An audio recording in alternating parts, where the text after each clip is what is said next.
Mesdames, Messieurs, bonjour et bienvenue dans Weasel News.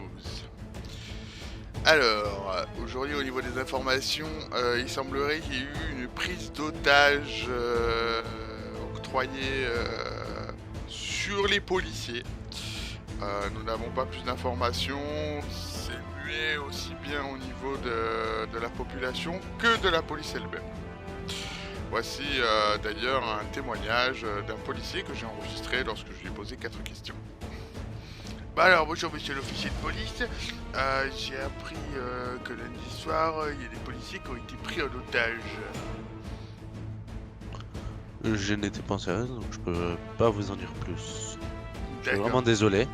Vous n'avez pas eu des infos ou quoi concernant ceci, des rapports ou j'en sais rien. Non, je n'ai rien eu pour ma part, étant qu'officier.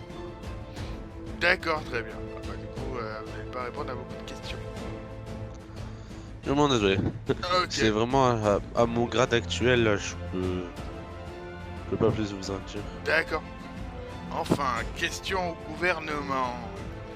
Quand on voit l'état de délabrement dans lequel se trouvent les ghettos de la ville et quand on voit l'argent qui est mis pour moderniser la ville elle-même, comme vous pouvez le voir sur ces images, on se pose de la question de savoir de ce que compte faire le gouvernement par rapport aux ghettos.